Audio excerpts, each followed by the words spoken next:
स्वामी जी, अब मैं एक रोज़मर्रा की ज़िंदगी से जुड़ा प्रश्न आपसे कर रहा हूँ कि जो इंसान की संतान होती है, ख़ास तौर से पुत्र, वो कलेजे का टुकड़ा होता है और माँ को लिए तो सबसे ज़्यादा प्रिय होता है और उसको देख करके उसको सारा प्रसन्न होते हैं। और बच्चा जब शादी करने के बाद और पैरों पर खड़ा होने के बाद जब ऐसा लगता है कि चाहे माता पिता अपेक्षा रखे ना रखे, लेकिन लगता है कि उसे कुछ जो है माता पिता की हेल्प करनी चाहिए, पर ऐसी स्थिति के अंदर वह लड़का बिल्कुल बदल जाता है। ऐसा लगता है कि वो उसकी संतान है नहीं है, बिल्कुल स्वार्थी बन जाता है और उनको अपने भाग्य के भरोसे माता पिता को छोड़ देता है। तो ऐसा क्यों होता है, जबकि इतना सब कुछ करने के बाद भी ऐसा हो जाता है? सबसे बड़ी बात यह है, बच्चे ऐसे होते हैं, उसमें गलती मेरे हिसाब से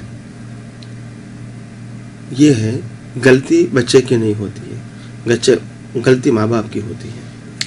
जो बचपन में शिक्षा देनी चाहिए, जो बचपन में कठिनाइयाँ देनी चाहिए, जो बचपन में ज़रूरियात से ज़्यादा कोई भी चीज़ नहीं देनी चाहिए, ये जब हमारी गलती हो जाती है, हम क्या करते हैं, बच्चे मांगते हैं, दे देते हैं। हम भूखे रहते हैं, उनको खाना दे देते हैं।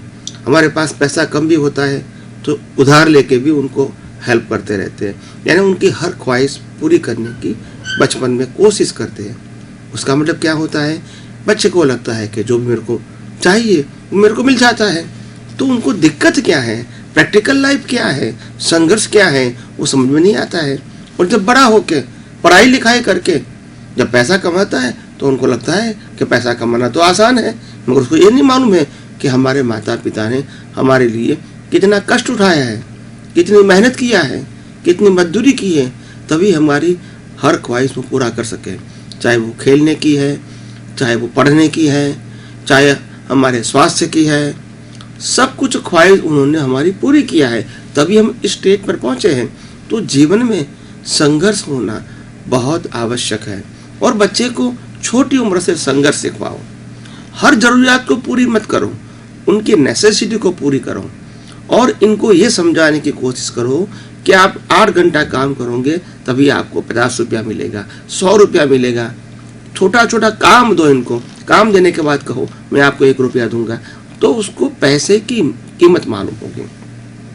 तो ऐसे माता पिता को जो शिक्षा देना चाहिए बच्चे को बचपन से ही, वो नहीं देते हैं और इसीलिए फिर बच्चे बिगड़ जाते हैं बड़े होके, क्योंकि उन्होंने कठिनाइयाँ से आगे नहीं बढ़े। हम सबको मालूम है कि जो लोग आज बुजुर्ग हैं, 60 साल से ऊपर हैं, उनको मालूम है कि उनका जीवन बचपन में कैसा था, उनके माता पिता उनको क्या हेल्प करते थे। सिर्फ हमको खाना मिलता था, पढ़ाई के लिए भी स्कूल में जाते थे तो भी वो साथ में नहीं आते थे, किताब भी हम ले लेते थे किसी की हेल्प करने के लिए, कपड़े भी हमारे पुराने होते थे। तो हमको मालूम है कि संघर्ष क्या है और इसीलिए ऐसे संघर्ष में आदमी जीता है तो आगे बढ़ के उसको भी मालूम होता है कि पैसे की कीमत क्या है, जीवन की कीमत क्या है, जीवन में संघर्ष क्या होता है और संघर्ष को कैसे निपटाना है, वो हम बचपन से सीख जाते हैं। तो इसीलिए माता पिता को आज बच्चों को कैसे ट्रेन करना है वो उनके लिए बहुत बड़ी बात है। और अगर सही जगह सही तरह ट्रेन नहीं करोगे तो बच्चे बड़े होकर ऐसा ही करेंगे। तो मैं समझता हूँ सबसे बड़ी जिम्मेदारी है माता पिता की, जो बच्चे को बचपन से ही सही शिक्षा दे, उनकी ज़रूरत से ज़्यादा कुछ भी मत दे, न ज़्यादा प्यार करे दिखावे का, न ज़्यादा खेलने का साधन दे, न खाने पीने का ज़्यादा साधन दे, बड़े बड़े अच्छे अच्छे महंगे कपड़े मत पहनाए, ज़रूरत नहीं है उनको। उनको जीवन जीने का तरीका सिखाओ। इनको आप पहले से कहोगे कि आप तो सुखी हो, संपन्न हो, पैसे वाले हो, तो उसी प्रकार से वो जिएगा। फिर आगे बढ़ के उनकी सोच क्या रहेगी, मैं भी पैसा कमाऊँ और ऐश करूँ। तो आपने जो कुछ संघर्ष किया है वो उनको नहीं दिखेगा, तो उनको दिखेगा तो मालूम होगा, तो समझेगा कि मेरे माता पिता ने मेरे लिए क्या किया है। तो इसीलिए बच्चे को सही तरह शिक्षा देना वो माता पिता की एक फर्ज बन जाती है। और मैं समझता हूँ शिक्षा देने का सही समय होता है बचपन। 1 साल से लेकर 15 साल तक आप अच्छी शिक्षा उनको देंगे, हो सकता है आगे जाके वो आपकी ही वैल्यू समझेंगे और समाज में आपको सम्मान देंगे और वो भाव के साथ देंगे, आपका रिस्पेक्ट करेंगे। तो इसीलिए माँ बाप को बचपन से ही बच्चे को सही शिक्षा देना बहुत आवश्यक है। बहुत बहुत धन्यवाद स्वामी जी।